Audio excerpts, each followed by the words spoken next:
ناظرین، پروگرام ہے گفتگو اور میں ہوں آپ کا میزبان مصطفیٰ کمال پاشا۔ ناظرین، ہمارے ملک میں کئی ایسی ہیپننگز ہو رہی ہیں جن کے دور رس نتائج سامنے آئیں گے۔ حال ہی میں قومی اسمبلی نے ایک بل منظور کیا ہے کہ وہ اجتماع جو بغیر اجازت سے ہوگا اور اس کی ڈیٹیلز آ گئی ہیں، اس پر بھی ہم بات کریں گے۔ پھر جماعت اسلامی پاکستان کے امیر حافظ نعیم الرحمان صاحب نے ایک دھمکی دی ہے حکومت کو، شہباز شریف صاحب کو نام لے کے، کہ اگر انہوں نے وہ جو معاہدہ ان کے ساتھ ہوا ہے اس پر عمل درآمد نہ ہوا تو پھر، یعنی اگر عام زبان میں کہا جائے تو انہوں نے کہا کہ پھر دما دم مست قلندر ہوگا۔ ویسے اطلاعات یہ ہیں کہ 9 مئی کے واقعات کے حوالے سے حتمی فیصلہ کر لیا گیا ہے کہ ان ملزمان کو مجرمان کے طور پہ عبرت کا نشان بنا دیا جائے گا۔ یہ ہمارے موضوعات ہیں جن پر گفتگو کرنے کے لیے ہمارے اسٹوڈیو میں آج ہمارے ساتھ شریک گفتگو ہیں جماعت اسلامی لاہور کے امیر جناب ضیاء الدین انصاری صاحب۔ آپ کا شکریہ انصاری صاحب، آپ تشریف لائے۔ اور ہمارے ساتھ دوسرے شریک کے گفتگو جو مہمان ہیں وہ دانشور ہیں، ایجوکیشنسٹ بھی ہیں اور یونینزم کے حوالے سے بھی معروف ہیں، جناب پروفیسر طارق ملک صاحب۔ آپ کا بھی شکریہ، جی بہت آپ شکریہ ہمارے پروگرام میں تشریف لائے۔ ضیاء الدین انصاری صاحب، آپ سے بات شروع کرتے ہیں۔ ہم نے جماعت اسلامی کے دھرنے کے حوالے سے بھی آپ سے بات کی تھی، اور پھر جو 28 اگست کو جماعت اسلامی کی اپیل پر پورے ملک میں شٹر ڈاؤن ہڑتال ہوئی، اس پر بھی ہم نے آپ کا نقطہ نظر جو ہے وہ اپنے ناظرین کے سامنے رکھا تھا۔ وہ باتیں تو گزر گئیں، ہمارے ناظرین کو 2 باتیں بتائیے کہ یہ جو معاہدہ آپ کا حکومت کے ساتھ ہوا تھا، 17 دن کا دھرنا تھا یا 18 دن کا؟ 14 دن کے دھرنے کے نتیجے میں حکومت جو مجبور ہوئی جماعت اسلامی کے ساتھ ایک معاہدہ کرنے پر، اور ویسے حکمرانوں کے سیاسی جماعتوں کے ساتھ معاہدوں کی جو تاریخ ہے وہ کوئی اتنی اچھی نہیں ہے، اور پھر مسلم لیگ نون کے حوالے سے تو تاریخ اور بھی شاید دھندلی ہے، کیونکہ یہ چلاک تاجر ٹائپ، سرمایہ دار ٹائپ لوگ ہیں نون لیگ والے، تو یہ جل دینے میں، اپنے وعدوں سے پھرنے میں ان کو ایک ید طولہ حاصل ہے۔ سیاست میں تو ان کے بارے میں اب کوئی اعتماد کا اظہار نہیں کیا جاتا ہے، چاہے وہ ان کے پیپلز پارٹی والے اتحادی ہوں، چاہے وہ JUF والے مولانا فضل الرحمان ہوں، چاہے ان کے اتحادی بلوچستان کے لوگ ہوں، سیاستدان ہوں، تو انہوں نے تو یہ تجربہ کر کے یہ حاصل کر لیا ہے کہ یہ معاہدے پر عمل درآمد کرنے کے حوالے سے زیادہ اچھا ریکارڈ نہیں رکھتے ہیں۔ تو ہمارے ناظرین کو یہ 2 باتیں بتائیے کہ ایک تو وہ آپ کے معاہدے کا جو حال ہے کیا ہے، اور مستقبل آپ کو کیا نظر آ رہا ہے، اور اگر یہ عمل نہیں ہوتا تو پھر جو حافظ نعیم الرحمان صاحب نے جو تڑی لگائی ہے اس کو آپ کیسے دیکھتے ہیں؟ بسم اللہ الرحمن الرحیم، آپ کا شکریہ مصطفیٰ صاحب۔ دیکھیے، یہ 14 روز کا دھرنا ہوا، اور اس دھرنے کے پہلے ہی روز حکومت کی ایک ٹیم دھرنے کے مقام پر آئی، اور انہوں نے واضح طور پر کہا کہ یہ آپ کے جو مطالبات ہیں، 10 مطالبات تھے، یہ ہم بھی چاہتے ہیں کہ اس کے اوپر عمل درآمد ہو، لیکن ہمیں یہ سمجھ نہیں آتی کہ اس کو کیسے ہم عملی جامہ پہنائیں۔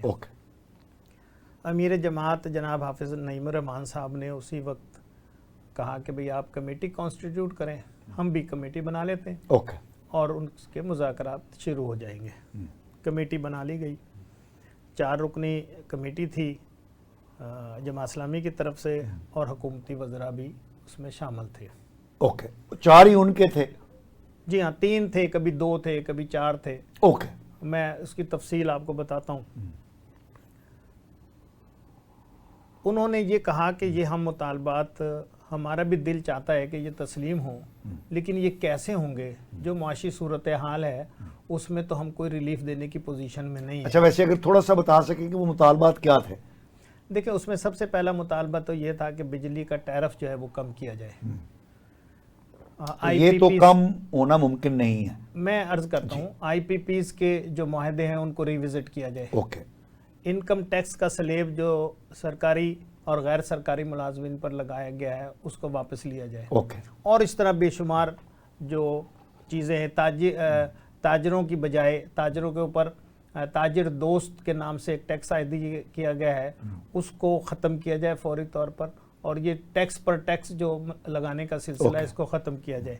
پیٹرول کی لیوی جو ہے اس کو ڈاؤن کیا جائے.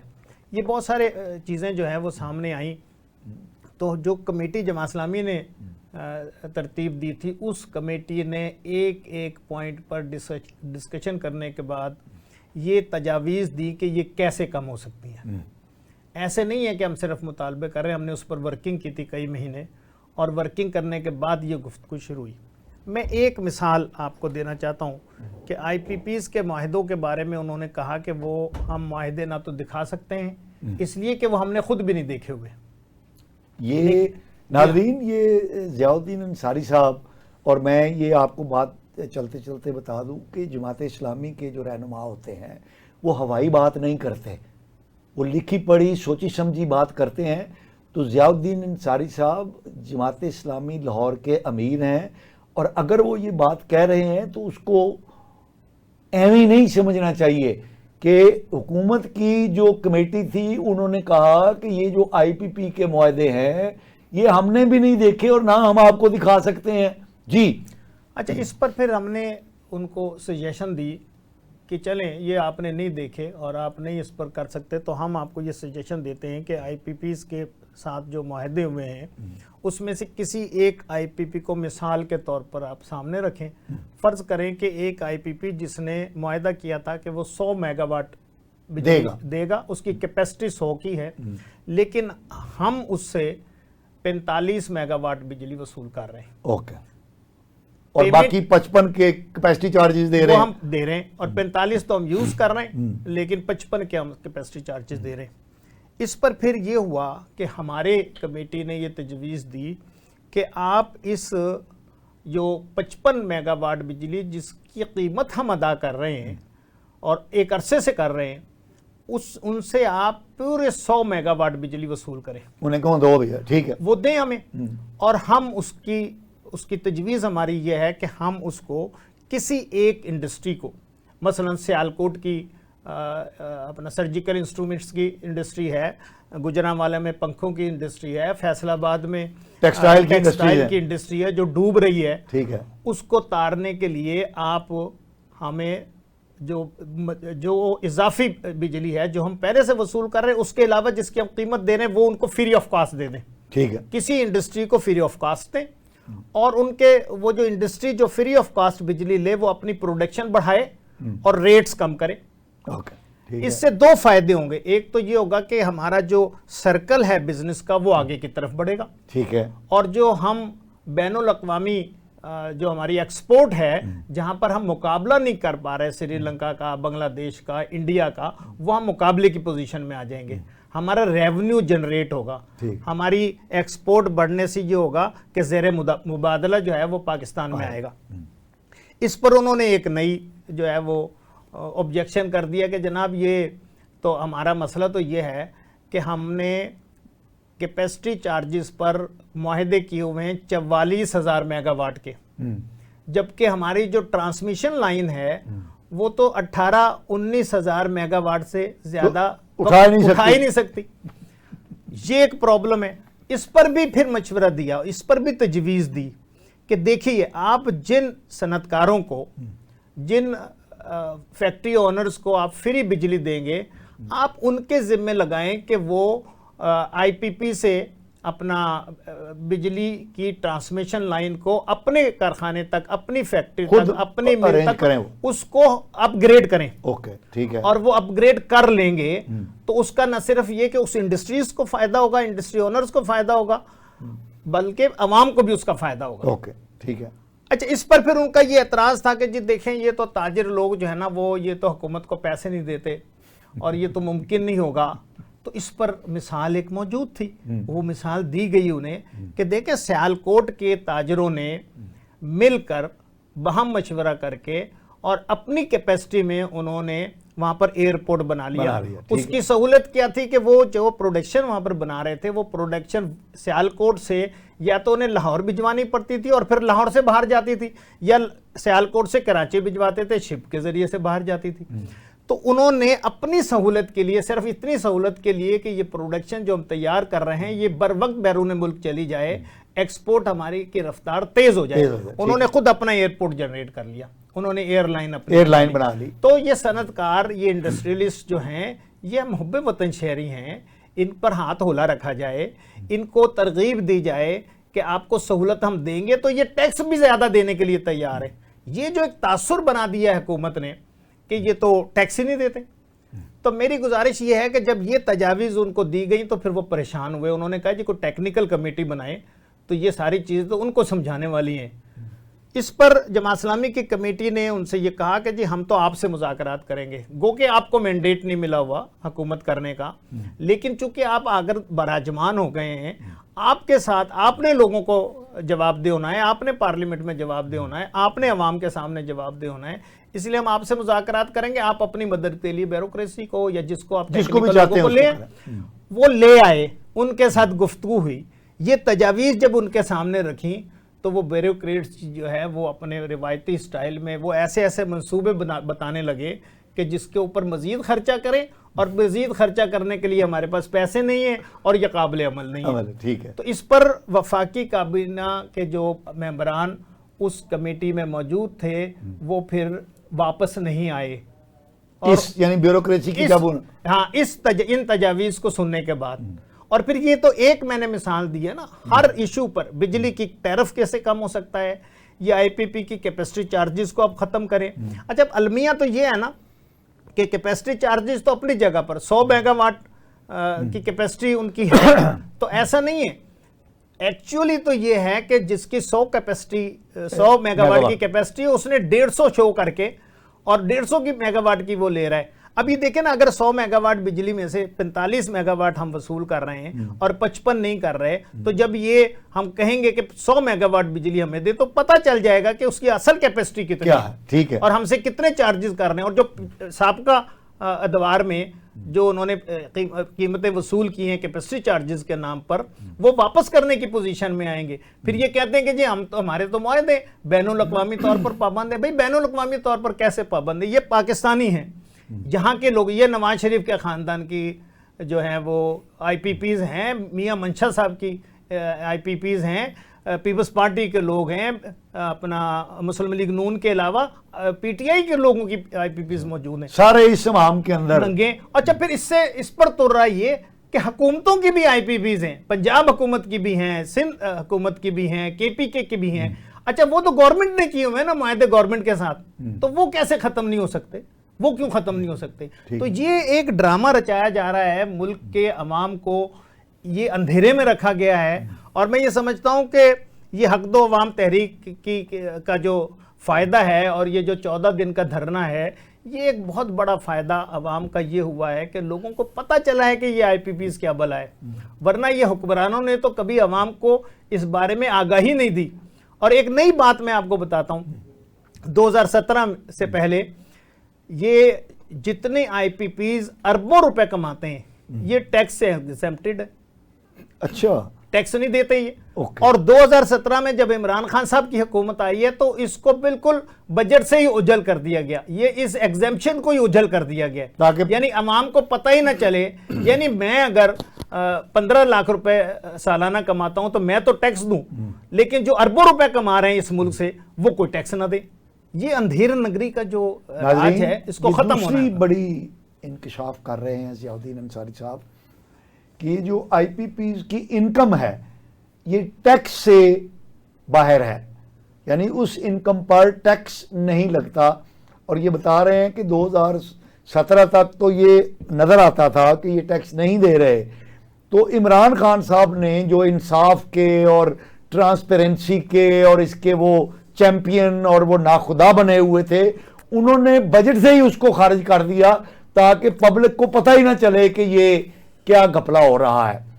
تو اس کا مطلب یہ ہے ناظرین کہ عوام کو لوٹنے میں، عوام کو مشکلات کا شکار کرنے میں ہمارے تمام حکمران، تمام ادوار کے حکمران بلا استثناء، چاہے وہ ریاست مدینہ کا نعرہ لگانے والے عمران خان ہوں، یا مجھے کیوں نکالا اور عوام ووٹ کو عزت دو والی نون لیگ اور شریف فیملی ہو، یا آصف علی زرداری جو عوام کے حقوق کی بات کرتے ہیں وہ ہوں، یا حکمرانوں کے ساتھ جڑے ہوئے مفاد یافتہ سیاستدان ہوں، سب اس عوام کے اندر ننگے ہیں، عوام کو لوٹنے میں، عوام کی مشکلات میں اضافہ کرنے میں۔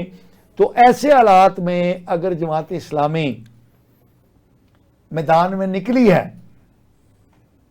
تو ہمیں اس کو اپریشیٹ کرنا چاہیے، لیکن کچھ لوگوں کا کہنا یہ ہے کہ جو 28 اگست کی ملک گیر کامیاب ہڑتال تھی اس کا کریڈٹ جماعت اسلامی کو نہیں جاتا بلکہ وہ تاجروں نے خود ہی کر دی ہے۔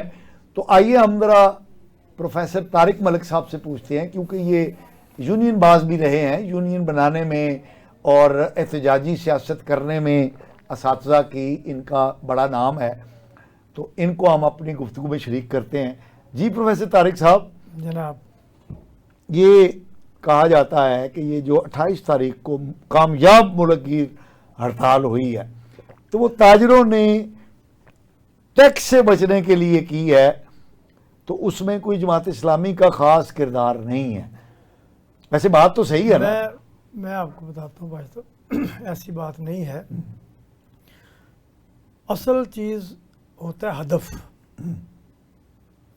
وہ جماعت اسلامی نے آج تک جو سیاست کی ہے اس نے کبھی بھی نمبروں کی سیاست یا اپنی ذات کا کریڈٹ لینے کی سیاست نہیں کی، بلکہ ہمیشہ جماعت اسلامی نے اس پر سیکریفائز کیا ہے، قربان کیا ہے، کہ چاہے تاجروں نے کال دی ہے، چاہے کسی اور سیاسی جماعت نے کال دی ہے، یا جماعت اسلامی کی اپنی کال ہے، لیکن مین چیز ہے کہ ٹارگٹ کیا ہے، ہدف کیا ہے، مقصد کیا ہے۔ نہیں، وہ ادب اچھا تو نہیں تھا، بہت کہ اچھا۔ ٹیکس سے انکار کرنا یہ کوئی ادب اچھا تو نہیں ہے۔ ٹیکس سے انکار کرنا نہیں، ٹیکس پہلے تو یہ دیکھنا ہے کہ یہ ٹیکس کا کوئی جواز بھی ہے کہ نہیں ہے۔ اب جو آپ نے پہلے بات کی، اب دیکھیں جماعت اسلامی کے حوالے سے میں پچھلے بھی 2 پروگراموں میں نے آپ کے یہاں کہا تھا کہ بڑا انڈر ایسٹیمیٹ کیا جا رہا ہے۔ یہ آپ یہ نہ سمجھیں کہ یہ کوئی پی ٹی آئی ہے کہ جب چاہیں گے جلسہ کرنے دیں گے، جب چاہیں گے کھینچ لیں گے، جب چاہیں گے نہیں کرنے دیں گے۔ نہیں، ہمارا اگلا موضوع وہی ہے۔ لیکن میں آپ کو یہ بتاتا ہوں کہ تاجروں کے حوالے سے دیکھنا، حکومت کو اب بھی سوچ لینا چاہیے کہ اگر اتنی کامیاب ہڑتال ہوئی ہے اور تمام ایجنسیوں کی رپورٹ، چاہے وہ حکومتی ہوں چاہے وہ غیر حکومتی ہوں، ان کی رپورٹ یہ سامنے آئی ہے، اور بہت ہی لو لیول پر جا کر بھی تاجروں نے برات کا اظہار کیا اس حکومت سے اور اس ظالمانہ نظام۔ ظاہر ہے ان کے دل کی آواز تھی نا کہ ٹیکس نہ دیا جائے۔ نہیں، ایسی بات نہیں ہے۔ پھر وہی بات، آپ اصل میں بات یہ ہے کہ ٹیکس کہاں نہیں، کون نہیں دے رہا ٹیکس۔ آپ چائے کا کپ پیتے ہیں تو آپ ٹیکس دے رہے ہیں، آپ سگریٹ پیتے ہیں تو آپ ٹیکس دے رہے ہیں، ماچس میں ایون ٹیکس۔ تو پھر کہاں ٹیکس نہیں؟ یہ تو اصل میں وہی جو بیوروکریسی ہے نا جی، جس کو آپ بیوروکریسی کہتے ہیں، اصل میں سب سے بڑے شیطان وہ ہیں کہ جو کوئی بھی کام کا اور ڈھنگ کا کام نہیں کرنے دیتے اور الجھا کے رکھتے ہیں چیزوں کو، اور بعد میں نے خود اپنی